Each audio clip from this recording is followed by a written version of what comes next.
वेदाहमेतं पुरुषं महान्तम् आदित्यवर्णं तमसा परस्तात् तमेव विदित्वा अतिमृत्युमेति नान्यः पन्था विद्यते यनाय नान्यः पन्था विद्यते यनाय ఓం శాంతి శాంతి శాంతి. ఈ యొక్క ఉపనిషత్తు జ్ఞాన గంగ అధ్యాత్మ సత్సంగానికి వచ్చేసినటువంటి వారందరికీ నమస్తే, స్వాగతం, సుస్వాగతం.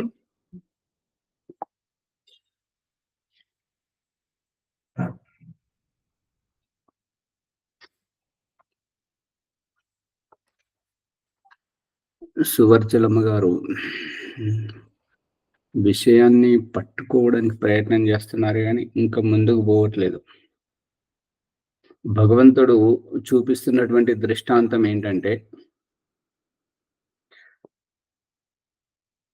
సంతానాన్ని పుట్టించిన తర్వాత నెమ్మదిగా వారికి వివేకము కల్పించి వారి కాళ్ళ మీద వారిని నిలబడజేయడం, తను తప్పుకోవడం.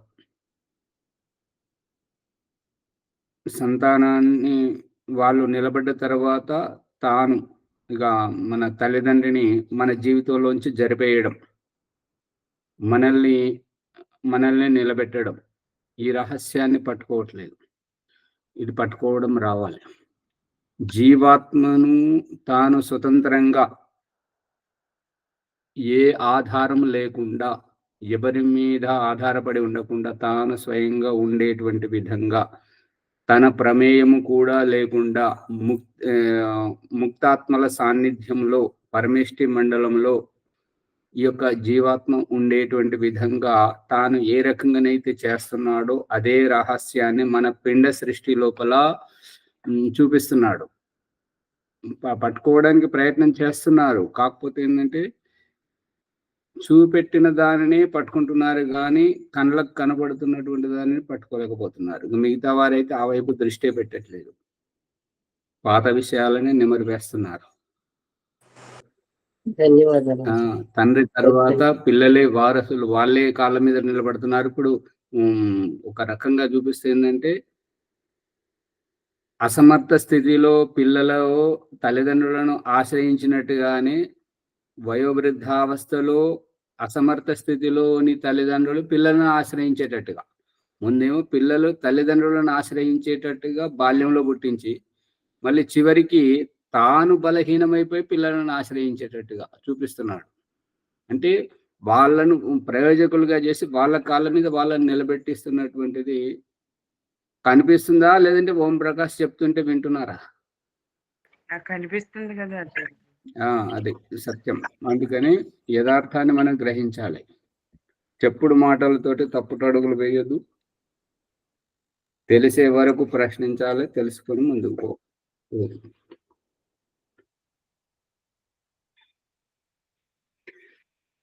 ఇప్పుడు మన ప్రకరణంలోకి వెళ్ళినట్లయితే, బృహదరణ్యకోపనిషత్తు 3వ అధ్యాయము 1వ బ్రాహ్మణము,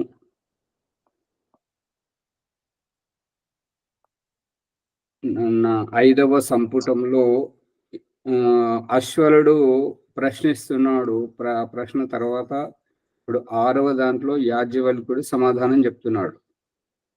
సమాధానం వినే కంటే ముందు ప్రశ్న ఏంటో తెలుసుకోవాలి. ప్రశ్న తెలుసుకుంటేనే సమాధానం అర్థమవుతుంటది.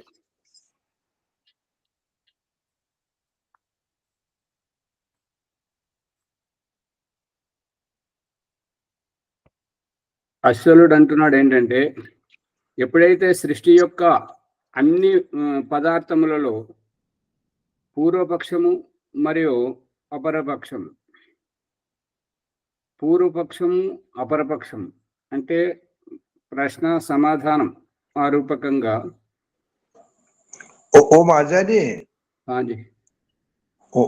పూర్వపక్షము ఉత్తరపక్షం అంటారు కదా, మీరు అపరపక్షం అంటున్నారు.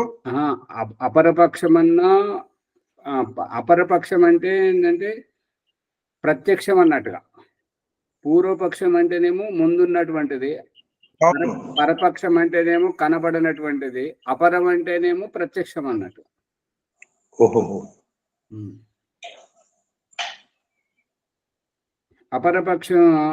అపరపక్షం వ్యాపకం అయ్యేటువంటి యొక్క వైవిధ్యాన్ని గురించి చెప్తున్నాడు అనమాట. అన్నింటిలో వ్యాపకం అవ్వడం, అన్నింటిలో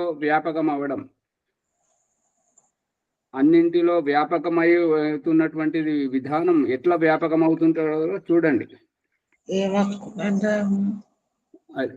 మైక్ బంద్ చేయండి, మైక్ బంద్ చేస్తే రికార్డ్ అవుతుంది కదా, డిస్టర్బెన్స్ వస్తుంది.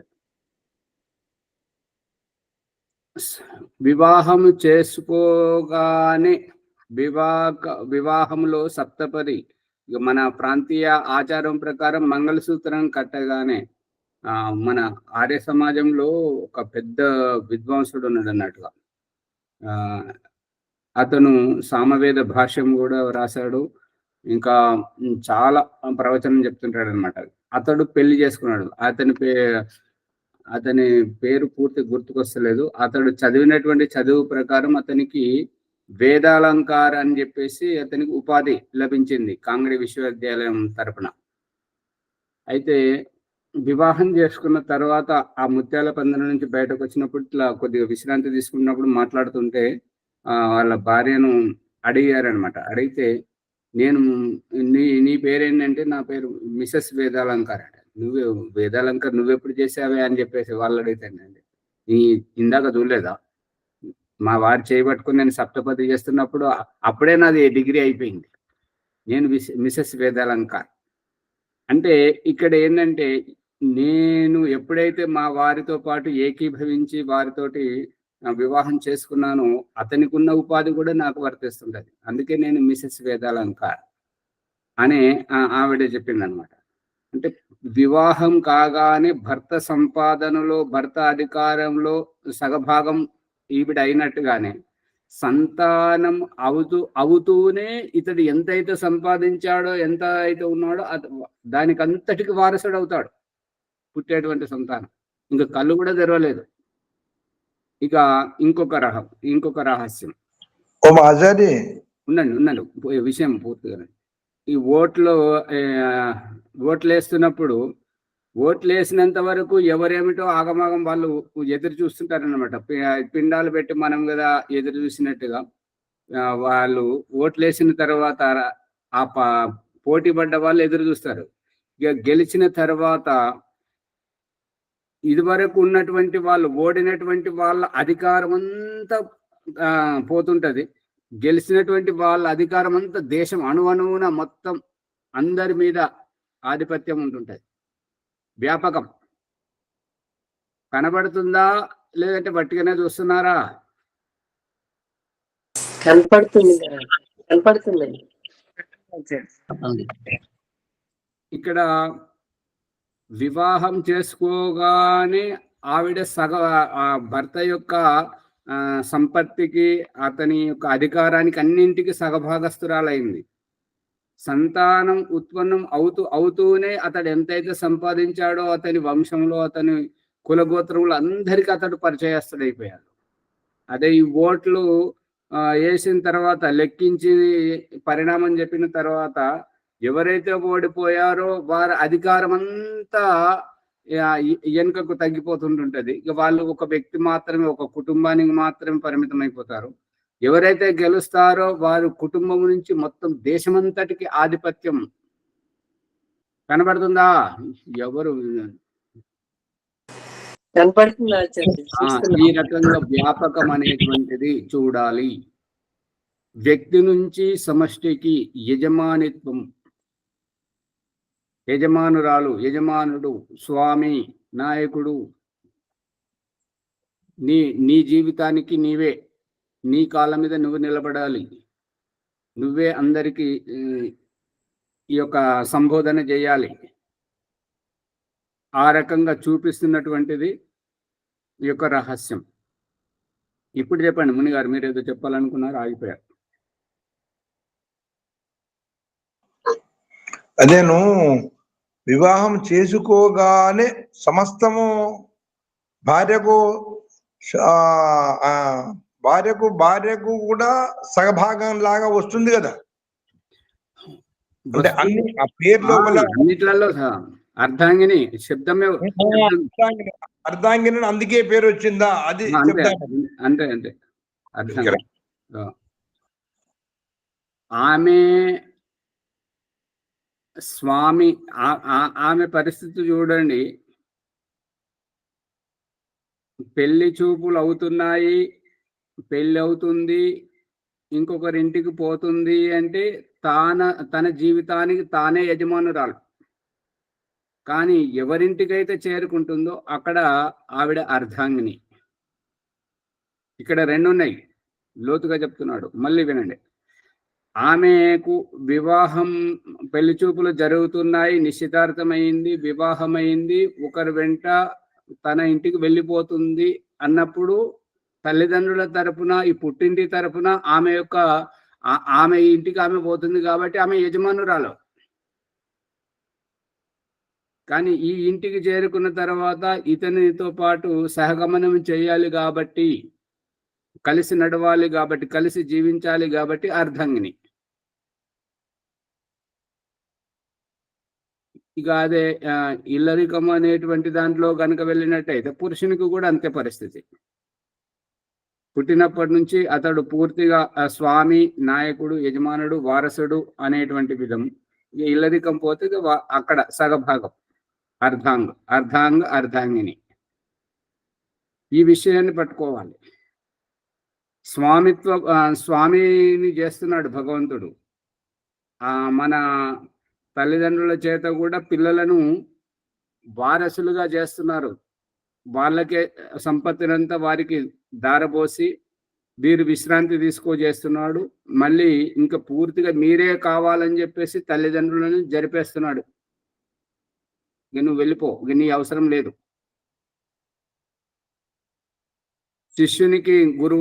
శిష్యు ముందటి నుంచి గురువును జరిపేస్తున్నాడు, సంతానం ముందటి నుంచి తల్లిదండ్రిని జరిపేస్తున్నాడు.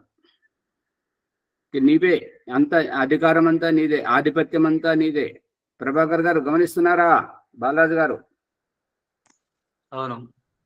అందుకని ఈ యొక్క స్వామిత్వ భావాన్ని, ఈ యొక్క నేనెవరు నువ్వెవరు అనే దాంట్లో భగవంతుడు చేస్తున్నటువంటి సృష్టి వైచిత్ర్యాన్ని మనం పట్టుకోగలగాలి. పట్టుకున్నప్పుడే మనకు ఈ సాక్షాత్కారం అనేటువంటి, ఇప్పుడైతే కేవలము చెప్పుడు మాటలతోటి తప్పటడుగులు వేస్తున్నటువంటి శాబ్దిక పరిజ్ఞానం మాత్రమే అనుభవపేతంగా తెలుసుకున్నప్పుడు అది నిజమైనటువంటిది. ఈ చెప్పుడు మాటల్లో మోసపోగలరు, మిమ్మల్ని ఎవరైనా మభ్య పెట్టగలరు. ఈ చెప్పుడు మాటల్లో ఉన్నంత వరకు అనుభవపేతంగా తెలుసుకున్నప్పుడు అక్కడ ఎవ్వరు మోసగించలేరు. ఈ యొక్క భర్త సంపాదన, మన ధనము, భౌతిక ధనం ఏదైతే ఉందో, ఆస్తులు, ఈ భౌతిక ధనము, ఈ యొక్క సిరి సంపదలన్నీ అన్నదమ్ములు, సంతానం పంచుకోవచ్చు. కానీ జ్ఞానం ఏదైతే ఉంటుందో దానిని ఎవ్వరు మనం పంచుకోలేరు మన నుండి. ఈ జ్ఞానం యొక్క వైశిష్ట్యం ఏంటంటే ఎంత పంచితే అంత పెరుగుతుంది. అదే నా దగ్గర ఉండాలి, నేను ఎవరికైనా చెప్తే వాళ్ళు కూడా తెలివిమంతులు అవుతారు, నాకు విలువ తగ్గుతుందని చెప్పి అనేటువంటి మూర్ఖత్వంతో ఎవరైతే ఉంటుంటారో అది వారికి ఉపయోగపడదు, ఇంకొకరికి ఉపయోగపడదు. అది వారి జీవితంతో పాటే ఆ విద్య కూడా కనుమరుగైపోతుంది. అందుకని పంచినా కొద్ది పెరుగుతుంది. అదే భౌతిక ధనం అయితే బ్యాంకులో పెట్టుకుంటే, నిలువ పెట్టుకుంటే వడ్డీ పెరుగుతుంది. అదే ఈ విద్య ఏంటంటే ఇతరులకు పంచితే పెరుగుతుంది. ఇదే రహస్యం, గమనించండి. అందుకని ఈ యొక్క అశ్వలుడు ప్రశ్నిస్తున్నటువంటి దాన్ని, ఈ ప్రశ్నను అర్థం చేసుకోవడానికి ప్రయత్నం చేద్దాం. అశ్వలుడు ఏమని చెప్తున్నాడు అంటే, వ్యక్తి నుంచి సమష్టికి,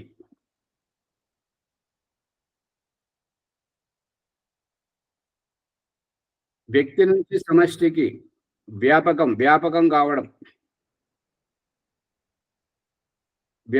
కావడం, విశాల దృష్టికోణం. ఎట్లా వ్యాపించడం అంటే ఏంటనేటువంటిది. ఇప్పుడు భగవంతుడు ఏం చేస్తున్నాడంటే, కనబడని వస్తువును పదార్థాన్ని చేతితో పట్టుకోజేస్తున్నాడు. కనబడని రహస్యాలను మన చేతికే పట్టిస్తున్నాడు. ఈ దురద పెట్టడం కానివ్వండి, చీమ గరవడం కానివ్వండి, దోమ గరవడం కానివ్వండి, చెయ్యి చక్కగా అక్కడికే పోతుంటది. ఇంకెక్కడికైనా పోతుంటది, ఆ పునుక్కుంటా కనబడతలేదని. అట్లా అక్కడికే పోతాయి. అట్లాది అది అక్కడికే అక్కడికే పోతాం కదా. అదే భగవంతుడు ఇక్కడ మనకు తెలియజేస్తున్నటువంటిది. అందు గురించి కనబడని స్థితిని, కనబడని పరిస్థితిని, కనబడని వస్తువును, కన్నునే కానివ్వండి, లేదంటే తల వెంట్రుకలనే కానివ్వండి, ఈ వీపునే కానివ్వండి, కాలునే కానివ్వండి, కనబడని చోటికి కూడా ఆ చెయ్యి చాపించి ఆ స్థితిని పట్టిస్తున్నాడు, చేతికి పట్టిస్తున్నాడు. అందు గురించి ఇక్కడ ఏమని చెప్తున్నాడంటే వ్యాపకం అయ్యేటువంటి భాష మాట్లాడుతున్నాడు అశ్వలుడు. పరం అంటే ఓం ప్రకాష్ పుస్తకం రాస్తూ దానికి పేరు పెడుతున్నాడు. అంటే ఇహ పరలోకం. ఇహ అంటే ఏంటి, పర అంటే ఏంటి? ఇహ అంటే కనపడేది, పర అంటే కనపడనిది, అంటే ఈ జన్మంలో జరిగేది. ఈ జన్మ. దానికి శబ్దం ఏంటంటే ఇహ అంటే ప్రత్యక్షము, పరం అంటే పరోక్షం. ఇక్కడ అశ్వలుడు మాట్లాడుతున్న భాష ఏంటంటే పూర్వపక్షము అంటే మన ముందు ఉన్నటువంటిది. పూర్వపక్షము అని అంటే ఈ పూర్వపక్షం అనేటువంటిది కారణం. ఏ కారణం చేత అయితే మనం మనుష్య జన్మలోకి వచ్చామో, పూర్వపక్షం అంటే ఆ కారణం, కర్మఫలం. ఏ జన్మలో చేసుకున్నటువంటి, ఏ జన్మాంతరంలో చేసుకున్నటువంటి కర్మఫలమే మనల్ని ఈ జన్మలోకి రప్పింపజేసిందో అది పూర్వపక్షం. ఇక దానికి అపరపక్షం ఏం చెప్తున్నానంటే పరం అంటే పరోక్షం, కనపడనటువంటిది. ఈ జన్మము తర్వాత ఈ యొక్క పునర్జన్మలో లేదంటే ముక్తిలో అనేటువంటి భాష పరశబ్దం చెప్తుంటది. కానీ అశ్వలుడు ఏమంటున్నాడు, నా పరహ అపరహ అంటే పరం కాదు, అంటే ప్రత్యక్షం.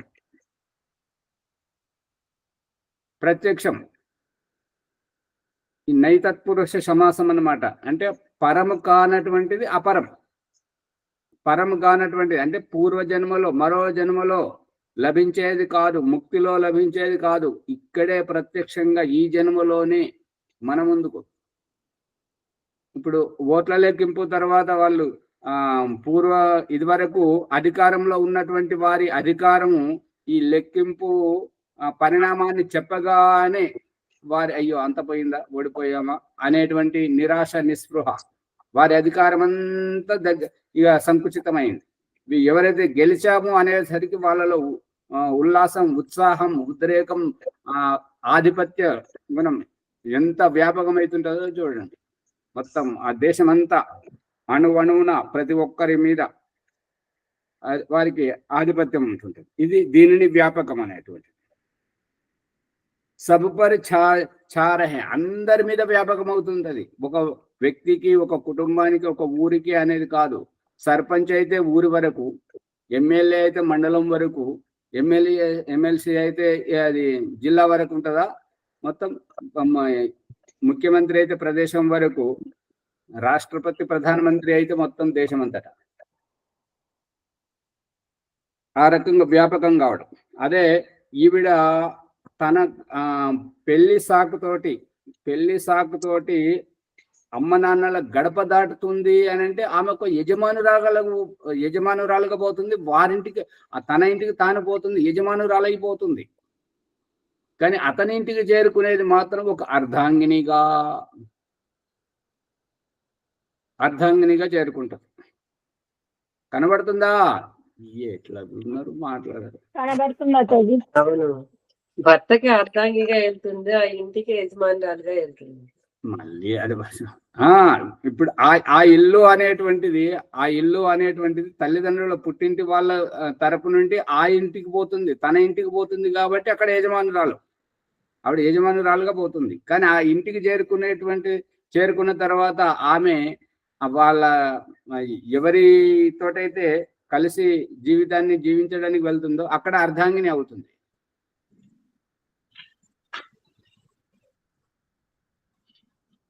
కనబడుతుందా?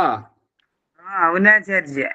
మళ్ళీ సంతానం పుడుతుండగానే వాడు బతుకుతాడో లేదో పుట్టుకోమంటాడో తెలియదు, కానీ అతడు మాత్రం మనం సంపాదించుకునే సంపత్తికి అంతటికి వారసుడు అవుతున్నాడు.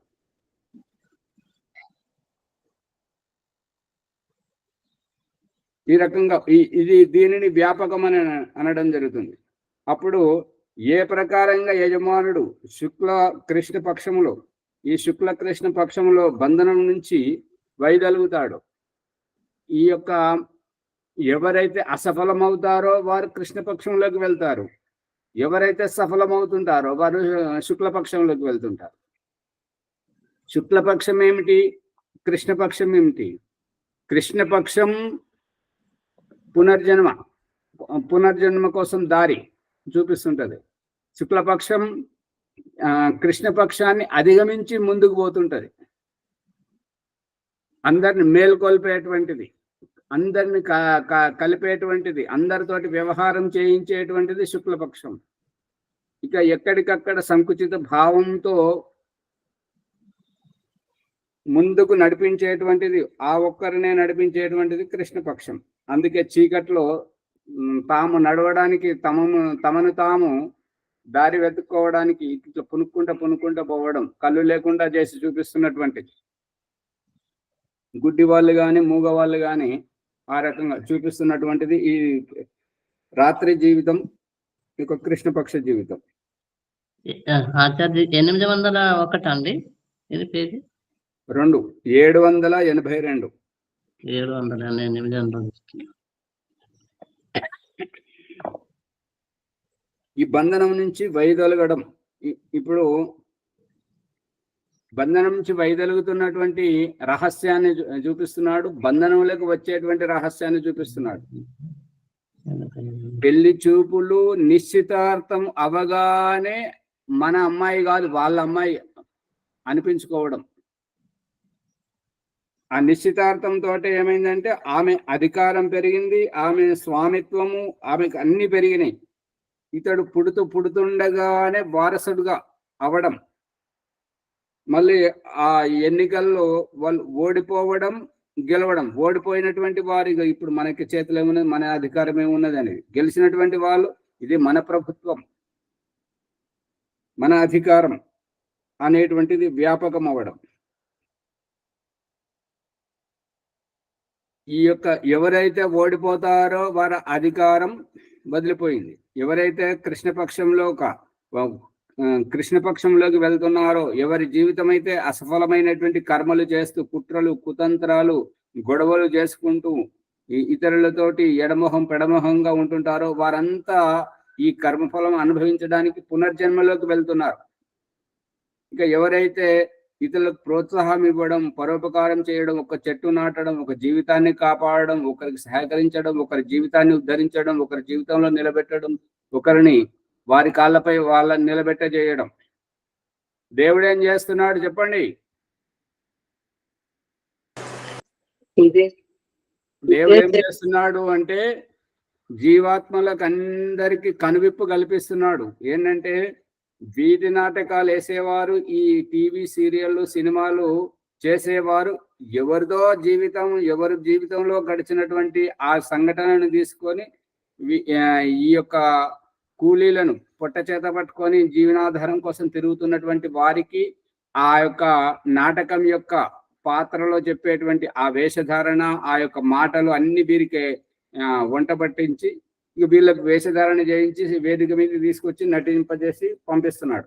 కానీ దేవుడు ఏం చేస్తున్నాడంటే మన జీవితానికి కావలసినటువంటి రహస్యం కనువిప్పు కల్పించడానికి మనల్నే పాత్రధారులను చేసి మనల్నే ఆడించి మనకే కనువిప్పు కల్పించి మనల్ని ఉద్ధరిస్తున్నాడు. కనిపిస్తుందా?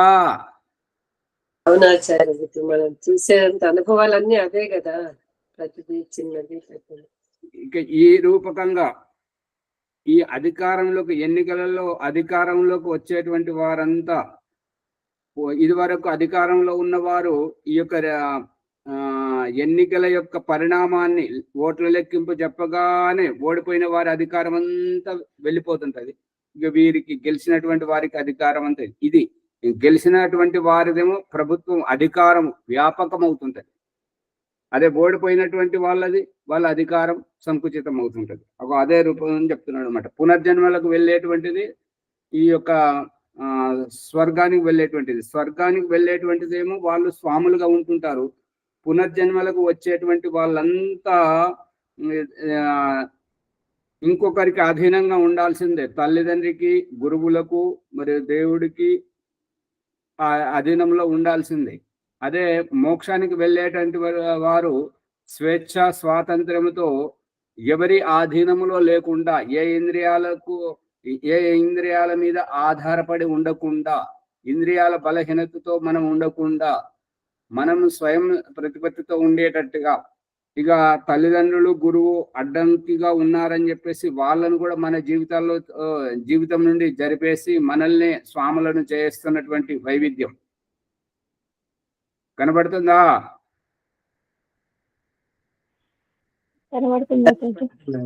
ఆచార్య సంకుచితం అంటే అర్థం అంటే తగ్గిపోతుందనే అర్థమా? సంకుచితం అర్థం ఇప్పుడు సంకుచితం అర్థం అంటే చూడండి, ఒకరిని పడగొట్టడానికి చూడడం, ఒకరి జీవితంలో వాళ్ళ ఆర్థికంగా ఎదగకుండా చేయడం, వాళ్ళ ఆర్థిక నష్టం జరిగేటట్టుగా, వాళ్ళ సంపత్తి కోల్పోయేటట్టుగా, వాళ్ళకి శారీరకంగా అంగభంగం చేయడానికి కానీ, వాళ్ళని చంపేయడానికి కానీ చూస్తున్నటువంటి మనము భయంగా ఎవరికి పట్టుబడకుండా, వరలక్ష్మి గారు మైక్ బంద్ చేయండి అమ్మా, ఈ రకంగా ఎవరికి పట్టుబడకుండా వారి చూపు వీరి చూపు ఎవరైతే చూస్తలేరు కదా, నా రహస్యాలు ఎవరికైతే తెలుస్తలేవు కదా, ఈ రకంగా తొంగి చూసేటటువంటి వ్యవహారం సంకుచిత భావం. అదే ఒకరి జీవితాన్ని నిలబెట్టడం, ఒకరికి పెళ్లి చేయడం, ఒకరిని చదివించడం, ఒకరికి ఉద్యోగంలో వ్యాపారంలో పైకి తీసుకురావడం, ఎంతో మందికి చదువు చెప్పడం, పైకి తీసుకొచ్చేటువంటి వాళ్ళు ఎంతో గర్వంగా తలెత్తుకొని ఉంటారు. కనిపిస్తుంది అమ్మగారు? అవునా? ఇక స్త్రీ జీవితానికి వస్తే సంతానం అయినటువంటి వాళ్ళు ఎంత పూర్ణ స్వేచ్ఛగా నిర్మలంగా ఉంటుంటారో, కానటువంటి వారు ఏంటంటే సంకుచిత భావంతో ఉంటుంటారు. కానటువంటి వాళ్ళు సంతానాన్ని దత్తత తీసుకున్న ఆ సంతానం యొక్క మనసును చురగొనడానికి నటిస్తూ ఉంటారు. అదే తల్లి మాత్రం అక్కడ జీవిస్తుంటది, తల్లి తల్లడిల్లుతుంటుంటది. కాబట్టి సంతానం గురించి ఈ యొక్క సంతానం కానటువంటి ఆవిడ పిల్లలు నా వాళ్ళు కావాలి, నా నుండి దూరం పోకూడదు అని ప్రేమ చేయడానికి నటిస్తుంటది. కనబడుతుందా? అవునా సార్? అవునవును. పెంచుకున్న మనసు నుంచి రాదన్నట్ట. అంతే కదా, అది స్వభావం. అందుకే మనకు ఈ పూజనీయ ప్రభువులో పాట వస్తుంటది చూడండి, గేయం, ఒక చరణం వస్తుంటది. भावना मिट जाए मन से पाप अत्याचारी की, कामनाएं पूर्ण होवे यज्ञ से नर नारी की. భావనలు అనేటువంటివి. ఇప్పుడు నిన్న ఒక ప్రసంగం ఏమొచ్చిందంటే, యద్భావం తద్భవతి. ఎటువంటి భావజాలంతో ఉంటే అటువంటి కర్మ చేస్తుంటారు, అటువంటి కర్మ ఫలితం అనుభవిస్తుంటారు. కాబట్టి ఇక్కడ చెప్పబడుతుంది ఏంటంటే, భావనాయే మిటిజాయి. ఈ భావనలే మనల్ని తీసుకొచ్చాయి. ఆ భావనలే కర్మఫలం అనేటువంటి కారణం అనేటువంటి ఆ భావనలు మనల్ని ఈ జన్మలోకి, ఈ స్థితిలోకి తీసుకొచ్చాయి. కాబట్టి అవి మిటిజాయే, నశించాలి, తుడుచుకుపోవాలి. ఈ జన్మలో మనకు కావలసినటువంటి, మనకు ఉపయోగపడేటువంటి కామనలు పూర్ణ హోవే యజ్ఞసే నర నారికి. పట్టుకుంటున్నారా మణి గారు? అందుకని వారికంటే యజ్ఞం చేతే పూర్ణం అవుతుంది మన జీవితం ఆచార్య. ఈ యొక్క భావనలు మనల్ని ఈ జన్మలోకి తీసుకొచ్చాయి. కానీ ఇక్కడ యజ్ఞము అనేటువంటి కల్పవృక్షం మనకు దొరికింది. కాబట్టి ఈ యజ్ఞమును చేసుకుంటూ మనం ఈ కోరికలు నెరవేర్చుకొని జన్మను తరించిపోవాలి అనేటువంటిది సారం.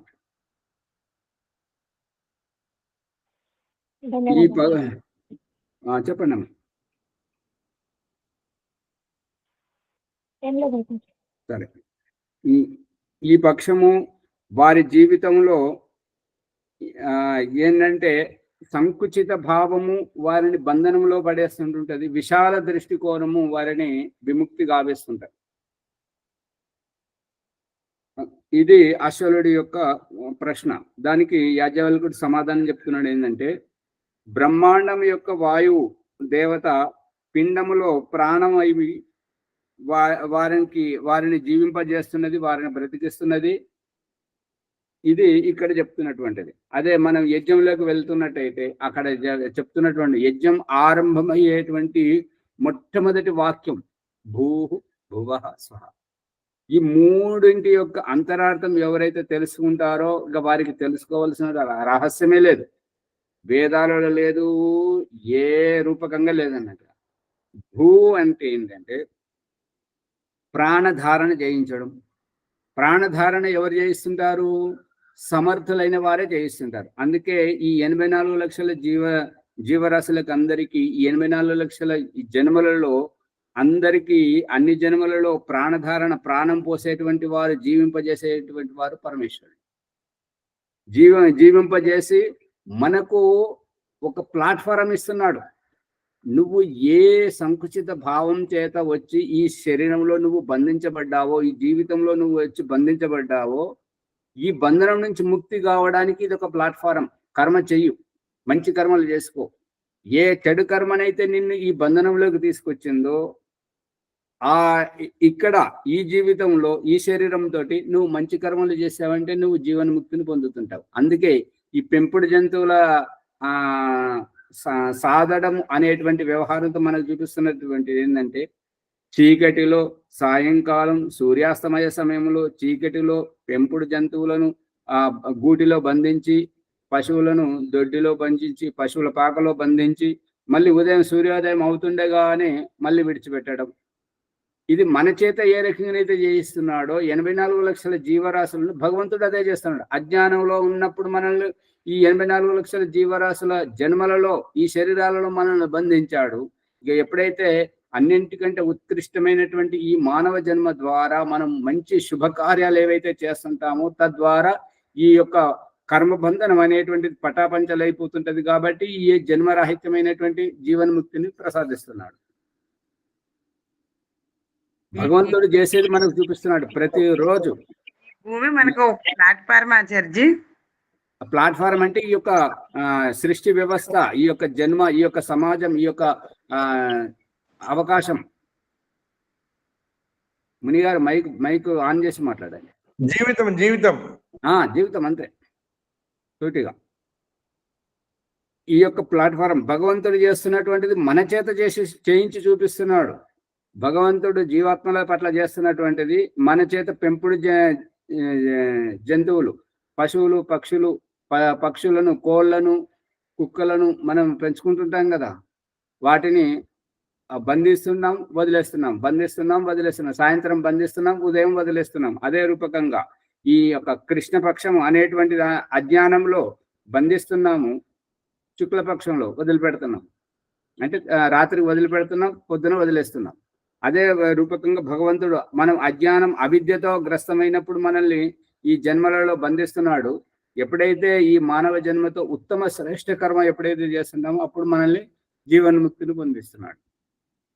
ఇది ఇక్కడ అశ్వలుడు ప్రశ్నిస్తున్నటువంటి దానికి ఇప్పుడు యాజ్ఞవల్కుడు సమాధానం చెప్తుంటాడు. ఏంటంటే ఇక మనం యజ్ఞ ప్రసంగంలో ఉన్నాం కదా, భూహు అనేటువంటిది ప్రాణ ప్రతిష్ఠ, ప్రాణులకు ప్రాణధారణ చేసేటువంటి ప్రాణ అధిపతి, ప్రాణ ప్రతిష్ఠ. ఇదే నాటకం మనం చేస్తుంటాం. ఇంత స్థలం తీసుకొని 4 గోడలు కట్టేసి దాంట్లో ఒక రాయిని చెక్కి విగ్రహం పెట్టి దానికి ప్రాణ ప్రతిష్ఠ చేయడానికి, ఇది చిన్నపిల్లలు బొమ్మలాట ఆడుకున్నట్టుగా రాయికి ప్రాణ ప్రతిష్ఠ చేయించి జీవమున్నటువంటి వాటిని జీవం నుంచి తొలగించి ఆ పువ్వులు చెట్ల మీద అయితే జీవంతో ఉంటుంటాయి, వాటికి అక్కడ సువాసన అనేటువంటి మకరందాన్ని, పరిమళాన్ని వెదజల్లుతూ ఉంటుంటాయి. తర్వాత తన వంశాన్ని రక్షించేటువంటి బీజాలు తయారు చేసుకుంటాయి, విత్తనాలు తయారు చేసుకుంటాయి. కానీ ఆ విత్తనాలు తయారు చేసుకోకుండా, ఆ వంశంని నిలవకుండా జీవమున్న చెట్ల నుంచి ఆ పువ్వులను తెంపి ఈ రాళ్ళ మీద పెట్టడం. ఇది చిన్నపిల్లలు ఆడుకున్నటువంటిది. ఒక మునిగారు రాజాని ఇది కూడా నాటకమే కదా. నాటకమే. విజయలక్ష్మమ్మ గారు మైక్ బంద్ చేయండి, కుయ్యమంటుంది రికార్డు డిస్టర్బెన్స్. ఈ యొక్క భగవంతుడికి రాళ్ళ మీదనే పువ్వులు ఉండాలని మనం అనుకునేటువంటి భావం సత్యమైనట్టయితే భగవంతుడు రాళ్ళకే పువ్వులు పూయించేవాడు కదా.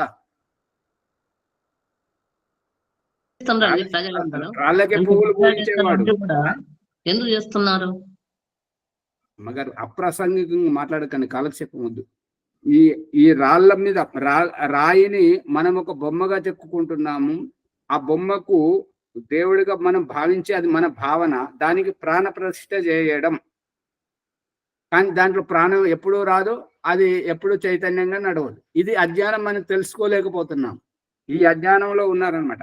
అందు గురించి ఆ రాళ్ళ విగ్రహాలు ఇవాళ అధ్యాత్మ దర్శనంలో ఉన్నవారు ప్రతి ఒక్కరు చూడండి. ఈ భగవంతుడి ఈ దేవి దేవతలు అవతారాలైనటువంటివి రాళ్ల రూపం ఎందుకు దాల్చాయో ఆ చిత్రం పెట్టడం జరుగుతుంది. ఇదివరకు కూడా పెట్టాను, మళ్ళీ చాలా మంది కొత్త వాళ్ళు వచ్చారు కాబట్టి ఇవాళ మళ్ళీ పెట్టడం జరుగుతుంది. ఈ రాళ్ళు వాళ్ళు ఎక్కడికి వెళ్ళి ఆధారంగా తీసుకున్నారు, ఆ చిత్రం పెడుతున్నాము చూడండి. ఇవాళ ఈ యొక్క రాళ్ల రూపకంలో ఏ ముఖము లేనటువంటి రాయికి మనం ఒక బొమ్మ రూపం చేసుకొచ్చి ఒక ముఖము తయారు చేసి దానిని ఆ 4 గోడల మధ్యలో ప్రతిష్టాపించి ప్రాణ ప్రతిష్ఠ చేయడానికి ప్రయత్నించడం. ఈ ప్రాణ ప్రతిష్ఠ చేసేటువంటి ప్రయత్నం ఏదైతే ఉందో అది ఈశ్వరీయ గుణం, ఈశ్వరీయ గుణం. కానీ దేవుడు ఏం చేస్తున్నాడు, నువ్వు నా వలనే, నేను మీ అందరికీ 84 లక్షల జీవరాశులకు నేను ఏ రకంగానైతే మీ కర్మఫలానుసారంగా ఈ 84 లక్షల జన్మలలో మిమ్మల్ని పుట్టిస్తున్నాను, అదే రకంగా మీరు సంతానాన్ని కనండి.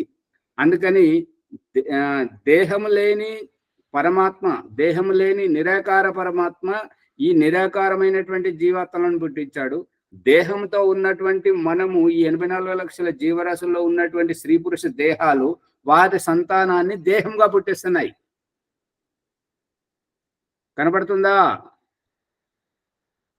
ఎవ్వరికి కనబడతలేదు. పొద్దున వట్టిగా కూర్చున్నారు. పొద్దున ఏంటి?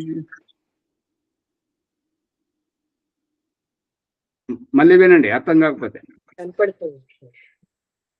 దేహము లేని, బాలాజీ గారు జాగ్రత్త వినండి, దేహము లేని భగవంతుడు, నిరాకారమైన పరమేశ్వరుడు ఈ నేను అనేటువంటి ఈ యొక్క దేహంలో ఉన్నటువంటి జీవాత్మలు 84 పశువులు, పక్షులు, క్రిమిలో, కీటకంలో, దోమలో, ఈగలో, పాములో, తేలుడు, ప్రతి ఒక్క శరీరంలో ఉన్నటువంటి జీవాత్మలను భగవంతుడు పుట్టిస్తున్నాడు. ఆ రహస్యాన్ని తెలుసుకోవాలని చెప్పేసి ఈ చావు అనే రహస్యాన్ని చూపిస్తున్నాడు. చావులో ఏంటంటే దేహాన్ని విడిచిపెట్టి వెళ్ళిపోయింది, అని పోయింది, చనిపోయింది. ఈ చనిపోయిన రూపం ఏం పోయింది అంటే దేవుడు నిరాకారుడై ఉండి ఈ యొక్క జీవాత్మలను పుట్టించాడు కాబట్టి ఈ యొక్క సాకారమైనటువంటి దేహం నుంచి బయటకు తీసుకొచ్చి నిరాకారం చనిపోయింది, పోవాల్సింది పోయింది. ఈ నేను అనేది పోయింది, ఆత్మ పోయింది. ఇక మిగిలినటువంటిది శరీరం ఏదైతే ఉందో అది నిర్జీవం అయిపోయింది కాబట్టి దానికి అంతిమ సంస్కారాలు చేయడం. ఇక భగవంతుడు నిరాకారంగా ఉండి నిరాకారమైనటువంటి జీవాత్మలను, మనము సదేహంగా ఉన్నాము, దేహ సహితంగా ఉన్నాము, శారీరకంగా ఉన్నాము. కాబట్టి ఈ శారీరకంగా ఉన్నటువంటి జన్మల్లో ఉన్నటువంటి స్త్రీ పురుషులు దేహంతో ఉన్నటువంటి సంతానాన్నే కంటున్నారు. బోధపడుతుందా? పట్టుకుంటున్నారా? బాలాజీ గారు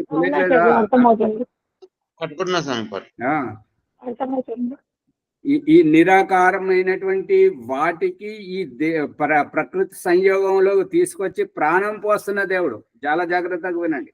ఈ నిరాకారంగా ఉన్నటువంటి జీవాత్మలను ప్రకృతి సంయోగంలోకి తీసుకొచ్చి దేహ రూపంలో జీవం పోయడం, సజీవంగా ఉంచడం. అదే ఈ యొక్క మానవ రూపంలో మన మానవ శరీరాన్ని పట్టుకుంటే తొందరగా అర్థమవుతుంది. మానవ శరీరంలో ఉన్నటువంటి ఈ పురుషుడు గర్భాధానంలో తన శరీరం నుంచి, గర్భాధానంలో పురుషుడు తన శరీరం నుండి శుక్రకణమును స్త్రీ యొక్క గర్భాశయంలోకి పంపిస్తున్నప్పుడు స్త్రీ ఆ యొక్క జీవకణానికి పిండ రూపం దాల్పిస్తున్నప్పుడు ఆ రకంగా జీవం పోస్తున్నారు, బ్రతికిస్తున్నారు. పిండ రూపం దాల్పించి సశరీరంగా ఇదే నాటకాన్ని మన నిజ జీవితంలో భగవంతుడు ప్రకృతి సంయోగంలో ప్రాణం పోసి జీవం పోసి బ్రతికిస్తున్నటువంటి రహస్యాన్ని మనం ఈ రాళ్ళు 4 గోడల మధ్య ఒక రాతి బొమ్మను చెక్కుకొని పెట్టుకొని దానికి ప్రాణ ప్రతిష్ఠ చేయాలని నటిస్తున్నటువంటిది. అందుకే ఇది వరకు ఒక ప్రకటన వచ్చింది కదా, దేవుడా దేవుడా నువ్వు చేసినటువంటి ఈ బొమ్మలు, ఈ మనుషులు అనేటువంటి బొమ్మలు, నేను ఒక శిల్పకారుణ్ణి, నేను ఒక కళాకారుణ్ణి, ఈ రాతిని చెక్కుతున్నాను, బొమ్మలుగా చెక్కుతున్నాను, నేను మట్టితో ఈ వినాయక విగ్రహాలన్నీ నేను చేస్తున్నాను, ఈ బొమ్మలకు మొక్కుతున్నాడు దేవుడా. నీవు చేసినటువంటి ఈ చేతన ప్రాణి మనుష్యుడు నేను చేసినటువంటి ఈ రాతి బొమ్మలకు మొక్కుతున్నాడు, చేతనము జడముకు మొక్కుతున్నాడు దేవుడా అని ఇదివరకు ఒక ఎపిసోడ్ వచ్చింది కదా, గమనిస్తున్నారా? అవునాచార్య, ఎవరు గొప్ప? దేవుడా నువ్వు ఎక్కడున్నావో కనబడవు, ఏ రకంగా ఉన్నావో కనబడవు, అందరినీ ప్రభావితం చేస్తున్నావు. ఈ యొక్క వర్షం ద్వారా, గాలి ద్వారా, సూర్యరశ్మి ద్వారా, అన్నింటి ద్వారా ప్రభావితం చేసి మా అంతఃకరణలో ఉండి మేము తప్పు చేస్తున్నప్పుడు మమ్మల్ని హెచ్చరిస్తున్నావు, మేము మంచి చేస్తున్నప్పుడు మాకు ఉత్సాహం ఉల్లాసాన్ని ఇచ్చేసి ఆనందపరుస్తున్నావు. ఓ దేవుడా, నువ్వు చేసినటువంటి ఈ తోలు బొమ్మలైనటువంటి ఈ మనుషులు, నేను చెక్కినటువంటి ఉలి సుత్తితోటి చెక్కినటువంటి ఈ రాతి బొమ్మలకు, ఈ మట్టితోటి ఇంతింత మట్టి బొమ్మలు తయారు చేసినటువంటి ఈ విగ్రహాలను తయారు చేసింది, వీటికి మొక్కుతున్నాడు దేవుడా. వీటికి ప్రాణప్రతిష్ఠ చేయడానికి ప్రయత్నిస్తున్నాడు, వీటికి పూజ చేస్తున్నానని చెప్పేసి జీవంతో ఉన్నటువంటి చెట్ల నుండి ఆ పువ్వులను తీసుకొచ్చి ఈ రాతి బొమ్మలకు, ఈ మట్టి బొమ్మలకు పువ్వులు పెడుతున్నాడు దేవుడా. ఇది ప్రాణ ప్రతిష్ఠ చేయడం. ఇక రెండవ పదం భువః స్వహ. భువ అని అంటే దుఃఖ నివృత్తి పొందడం. స్వహ అంటే భగవంతుడు ఏ రకనైతే స్వయం సుఖ స్వరూపుడో అదే రూపకంగా మనం కూడా స్వయం సుఖ స్వరూపాన్ని, భగవంతుని యొక్క ఆనందాన్ని అనుభవించాలి, స్వయం సుఖంగా ఉండాలి. ఇది ఇక్కడ చెప్పబడుతున్నటువంటి రహస్యం. అందుకే ఇక్కడ యాజ్ఞవల్కుడు చెప్తున్నాడు ఏంటంటే, బ్రహ్మాండం యొక్క వాయువు దేవతగా వచ్చి ఈ పిండములో శ్వాసగా ఆడుతూ వారికి జీవం పోస్తున్నది, బ్రతికిస్తున్నటువంటిది. కనిపిస్తుందా? ఇప్పుడు గర్భంలో జరుగుతున్నటువంటి రహస్యం ఏంటంటే, తల్లి గర్భంలో ఉన్నటువంటి పిండాన్ని తల్లి శరీరంతో ముడిపెట్ట చేసి తల్లి తీసుకునేటువంటి శ్వాస ద్వారానే పిండంకు శ్వాస అందించాడు భగవంతుడు. ఈ రహస్యాన్ని చెట్టు మీద కాయలను, ఆ పిందెల నుంచి కాయలను, పండ్లను తొడిమెతోటి వేలాడదీస్తూ తల్లి నుంచి ముడిపెట్టి చూపిస్తున్నాడు. అదే మళ్ళీ గర్భం నుంచి బయటకు వచ్చాక ఆ పేగు బంధాన్ని తెంచడం జరుగుతుంది. కాబట్టి దాని గురించి చెప్తున్నాడు. నువ్వు వచ్చే కంటే ముందే ఇక్కడ నీకు ఆహారం, తల్లి ఎదలో పాలు, ఇగో నువ్వు బ్రతకడానికి శ్వాస తీసుకోవడానికి ఇదిగో గాలి, వాయు రూపంలో. అహమేవ వాయు ఇవ ప్రావామి ఆరభమానా. ఋగ్వేదము 10వ మండలం 125వ సూక్తము 8వ మంత్రం మొదటి చరణంలో చెప్తున్నాడు ఏంటంటే, ఇదిగో వాయువుగా నేనే వస్తున్నాను. నువ్వు గర్భంలో ఉన్నప్పుడు తల్లి తీసుకునే శ్వాసతోటి నువ్వు బ్రతికావు కదా, ఇప్పుడు ఇక నీ శ్వాస నువ్వే తీసుకోవాలి, నీ చూపు నువ్వే చూడాలి, నీ వినికిడి నువ్వే వినాలి, నీ సుఖ దుఃఖానుభూతిని నువ్వే పొందాలి, నీ ఆకలి దప్పికలు నువ్వే తీర్చుకోవాలి. వాటి అన్నింటికంటే ముందు శ్వాస తీసుకొని నువ్వు బ్రతకాలి. కాబట్టి వాయు రూపంలో నేను నీ లోపలికి వస్తున్నాను, నువ్వు శ్వాస తీసుకో అని చెప్తున్నాడు. ఈ రకంగా ప్రాణం పోయడం, ప్రాణ ప్రతిష్ఠ చేయడం. కనిపిస్తుందా?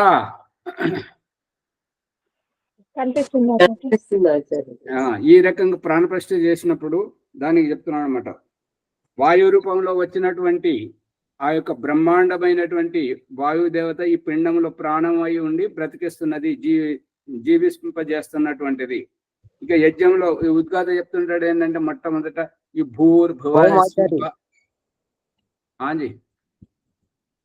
ఇక్కడ ప్రకృతి లోపట మనుషులు దేవునికి ప్రాణ ప్రతిష్ఠ వస్తున్నారు, అంతా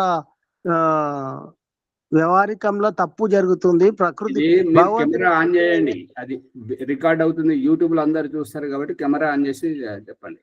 నాటకం ఇదంతా.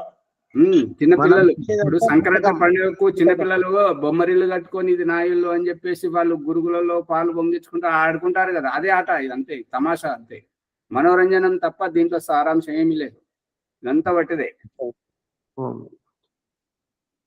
అందుకే అక్కడ చెప్తున్నారు కదా, మొక్కుకునేటప్పుడు ఈ యొక్క విగ్రహాలను కడగడం, తుడవడం అంతా అయ్యాక, అలంకరణ అంతా అయ్యాక, మొత్తం అంతా అయ్యాక మొక్కుకునేటప్పుడు ఏంటంటే దించిన చేతులను ఎత్తి నమస్కారం చేస్తూ, ఎత్తిన తలను దించి కళ్ళు మూసుకొని మొక్కుకోవడం. కళ్ళు మూసుకోవడం అంటే ఇక్కడ ఉండేది ఏది కనబడదు కాబట్టి ఇక్కడ రహస్యం ఏంటంటే ఇదంతా వట్టిది నాటకం అని చెప్పేసి. మసీదులో వాళ్ళు కళ్ళు మూసుకుంటున్నారు, చర్చిలో వీళ్ళు కళ్ళు మూసుకుంటున్నారు, గుడిలో వాళ్ళు కళ్ళు మూసుకుంటున్నారు, అందరు కళ్ళు మూసుకుంటారు. ఈ కళ్ళు మూసుకొని చేసే భక్తి దగ్గర అందరి దేవుడు ఒక్కడే, సబ్కా మాలిక్ ఏక్ హై. ఇక ఎప్పుడైతే ఈ క్రైస్తవం ఎప్పుడు కనబడింది, ఈ ముస్లిం తనం ఎప్పుడు కనబడింది, ఈ హిందుత్వం ఎప్పుడు కనబడింది అంటే కళ్ళు తెరిచి చూసిన చోట. అంటే కళ్ళకు అంటే దేహానికి కనబడేటువంటిది, ఆత్మకు కాదు.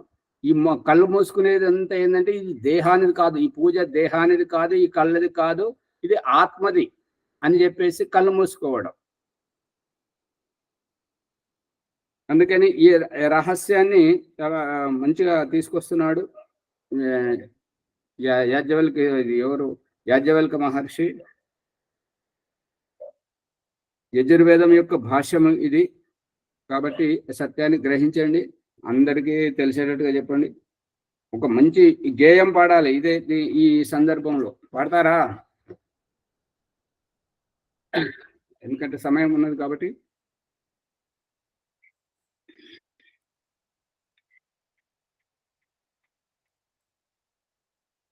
భక్తిపూర్వకంగా ఉండాలి, భక్తిపూర్వకంగా ఉంటే మంచిగా లోతుగా అర్థమవుతుంటది విషయం.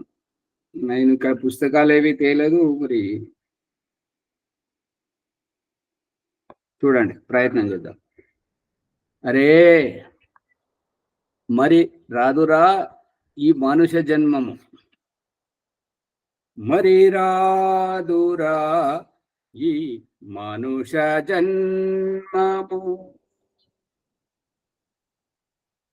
మరి రాదురా ఈ మనుష జన్మము, పరమ పురుష కృప వలననే కలిగెను, మరి రాదురా ఈ మనుష జన్మము, పరమేశుని వౌ పరమాద్భుతములా, పరమేశుని వౌ పరమాద్భుతములా, దర్శనమునరుపా మహిత, దర్శనమునరుపా దగుయంత్రం విధి, మరి రాదురా ఈ మనుష జన్మము, పరమ పురుష కృప వలననే కలిగెను, మరి రాదురా ఈ మనుష జన్మము, పరిపరి విధములన్ పరులకు హితములన్, పరిపరి విధములన్ పరులకు హితములన్, ధరిణి జేయు సాధన రాజ్యం ఇది, ధరిణి జేయు సాధన రాజ్యం ఇది, మరి రాదురా ఈ మనుష జన్మము, పరమ పురుష కృప వలననే కలిగెను, మరి రాదురా ఈ మనుష జన్మము, ఘన సద్గుణమని గణము గడింపగా, ఘన సద్గుణమని గణము గడింపగా, మనకు లభించిన మహిత ధనం ఇది, మనకు లభించిన మహిత ధనం ఇది మరి మరి రాదురా ఈ మనుష జన్మము పరమ పురుష కృపా వలననే కలిగెను మరి రాదురా ఈ మనుష జన్మము దేవుని చెప్పగా జీవుని గొనిచెను దేవుని చెప్పగా దేవుని గురించి చెప్పగా జీవుని పొగుడుతున్నాడు. పరమ గురువు అని గురువుని దేవుడని పొగుడుతున్నాడు. దేవుని చెప్పగా జీవుని గొనిచెను దేవదత్తమవు దివ్యరథం విధి దేవదత్తమౌ దివ్యరథం విధి మరి రాదురా ఈ మనుష జన్మము పరమ పురుష కృపా వలననే కలిగెను మరి రాదురా ఈ మనుష జన్మము కాని దీనింజడు కార్యములందిడు వాని జన్మమిలా వ్యర్థము కాని దీనుంజడు కార్యములందిడు వాని జన్మమిలా వ్యర్థము కాని దీనుంజడు అనంటే కాని పనులను చేస్తూ కాని పనులే అవునని చేస్తూ నిరాకారమునే సాకారముగా భావిస్తూ తనను మభ్య పెట్టుకుంటూ ఈ యొక్క బలిదానం ఇవ్వడం, పశు బలినివ్వడము, ఈ యొక్క చెట్ల మీద నుంచి పువ్వులను తెంపడము, ఈ రకంగా ఆటలాడుకుంటూ ఈ కాని పనులను చేస్తూ ఇదే కార్యం, ఇదే పరమ పవిత్రమని చెప్పేసి భావించుకుంటూ ఎవరైతే ఉంటారో వాని జన్మమిలా వ్యర్థము. ఈ విదేశీ మతాలు కానివ్వండి, ఈ యొక్క మన భారతీయ పౌరాణిక అజ్ఞానం అనేది కానివ్వండి, అదంతా వ్యర్థం అంతా. ఇది కళ్ళకు కనిపించే రూపం, ఆడంబరం అంతా వ్యర్థం. అందుకని మరి రాదురా ఈ మనుష జన్మము పరమ పురుష కృపా వలననే కలిగేను మరి రాదురా ఈ మనుష జన్మము. ఈ యొక్క గేయం అది ఎవరు రాశారో తెలియదు, కానీ ఓంప్రకాష్ రాసినటువంటి ఇహపరలోకం అనే పుస్తకంలో 175వ పుటలో ఉన్నది. చూడండి. సమయం అతీతమైపోయింది కాబట్టి వాణిని ఇక్కడిని విరమింపజేస్తున్నాను. నమస్తే. ధన్యవాదం ఆచార్య ఓంప్రకాష్ గారికి. జీవిత రహస్యాన్ని, పరమాత్మ రహస్యాన్ని చక్కగా మనకు అర్థం చేయించారు. కాని పనులు చేసి జీవితాన్ని వ్యర్థం చేసుకోకరో మానవుడా, యథార్థాన్ని గ్రహించు. అప్పుడే నీకు నేను చూపించిన దారిలో నువ్వు నడిచినట్టయితే నువ్వు మళ్ళీ నా దగ్గరికి వస్తావన్న సత్యాన్ని, యథార్థాన్ని తెలియజేశారు చాలా చక్కగా. తర్వాత ఈ ఎపిసోడ్ను లైక్ చేయండి, షేర్ చేయండి, 1-2 సార్లు వినండి, గంట సింబల్ని గట్టిగా నొక్కండి. మీకు ఎపిసోడ్లన్నీ మీ ముందుంటాయి. తర్వాత ఈరోజు వైదిక సందీపాసన ప్రభాకర్ గారు ఉన్నారా అండి? చాలా విశేషంగా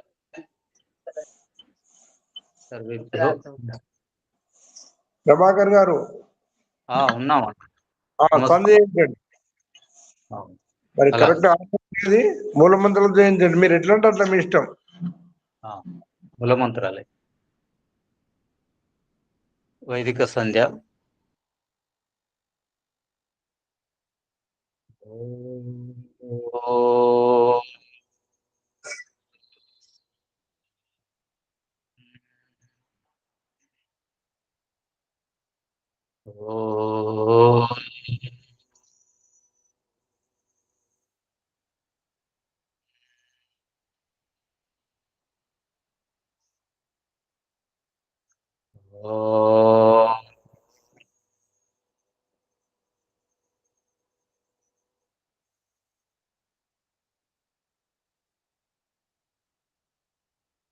ఓం अमृतोपस्तरनमसे स्वाहा। ॐ अमृतापिधानमसे स्वाहा। ॐ सत्यं यशः श्रीर्मैश्री श्रेयतां स्वाहा। ॐ शन्नो देवीरभीष्टय आपो भवन्तु पीतये संयोरभिस्रवन्तु नः।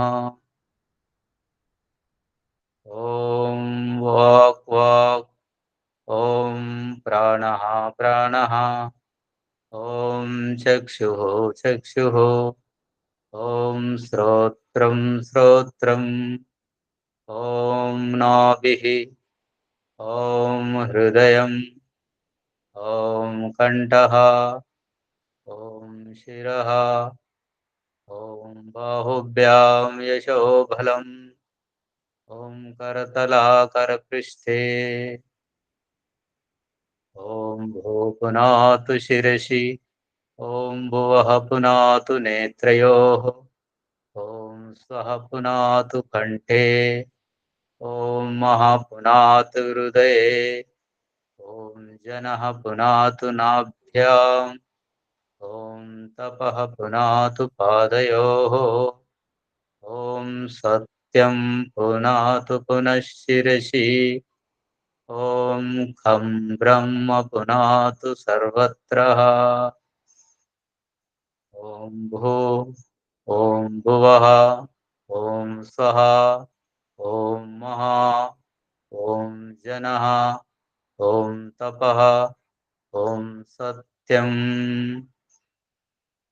ॐ ऋतं च सत्यं चाभिद्धा तपसोऽध्यजायत ततो रात्रजायत ततो समुद्रो अर्णवः समुद्रार्णवादधि संवत्सरो अजायत अहोरात्राणि विदधद्विश्वस्य मिषतो वशी ॐ सूर्याचन्द्रमसौ धाता यथा पूर्वमकल्पयत् दिवं च पृथिवीं चान्तरिक्षमतो स्वः ॐ शन्नो देवीरभीष्टय आपो भवन्तु पीतये संयोरभिस्रवन्तु नः। ॐ प्राचीदिगग्निरधिपतिरसितो रक्षितादित्या इषवः तेभ्यो नमो अधिपतेभ्यो नमो रक्षितृभ्यो नमो ईशुभ्यो नमो येभ्योऽस्तु योऽस्मान् द्वेष्टि यं वयं दिस्मस्तं वोजम्बे दद्मः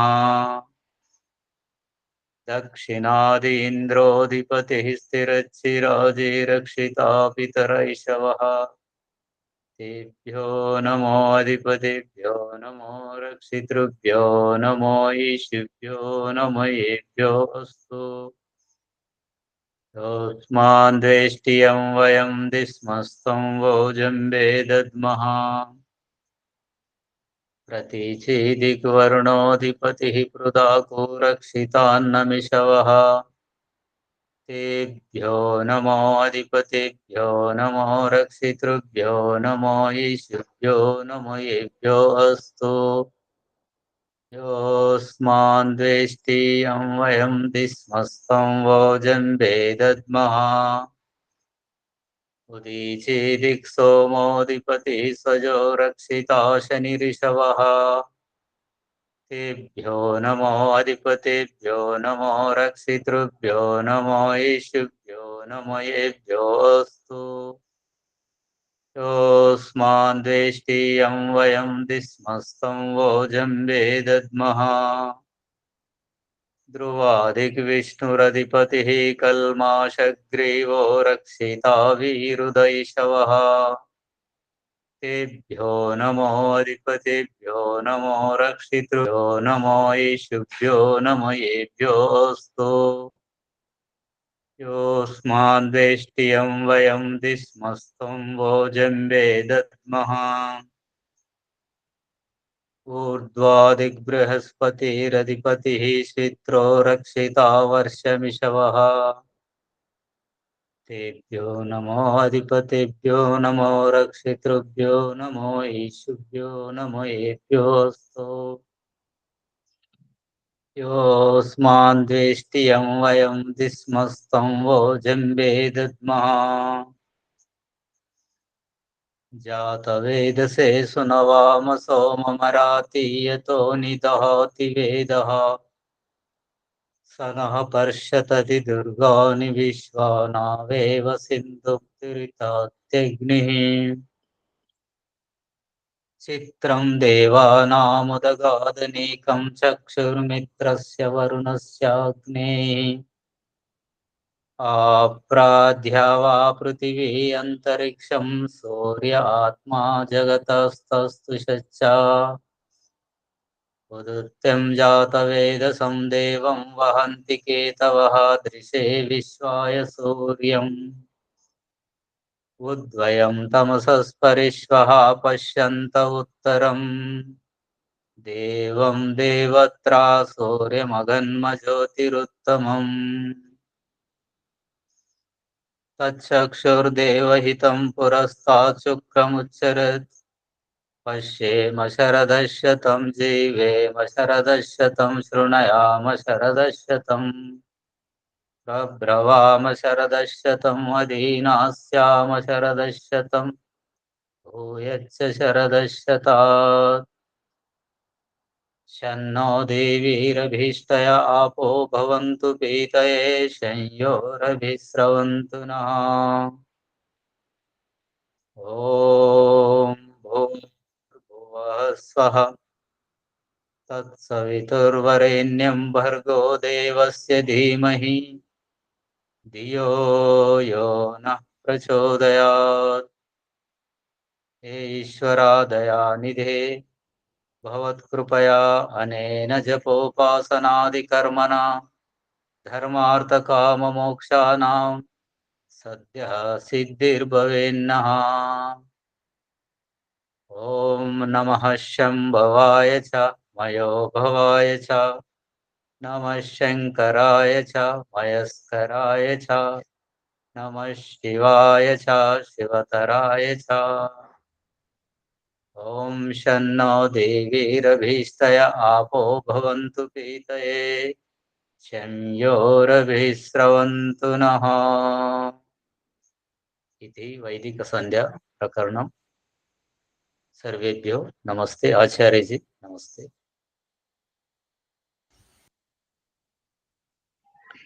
నమస్తే ఆచార్య ప్రభాకర్ గారికి ధన్యవాదాలు.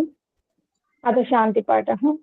ఓం ద్యౌః శాంతి అంతరిక్షం శాంతి పృథివీ శాంతి ఆపః శాంతి ఓషధయః శాంతి వనస్పతయః శాంతి విశ్వే దేవాః శాంతి బ్రహ్మ శాంతి సర్వం శాంతి శాంతిరేవ శాంతి కామః శాంతిరేధి.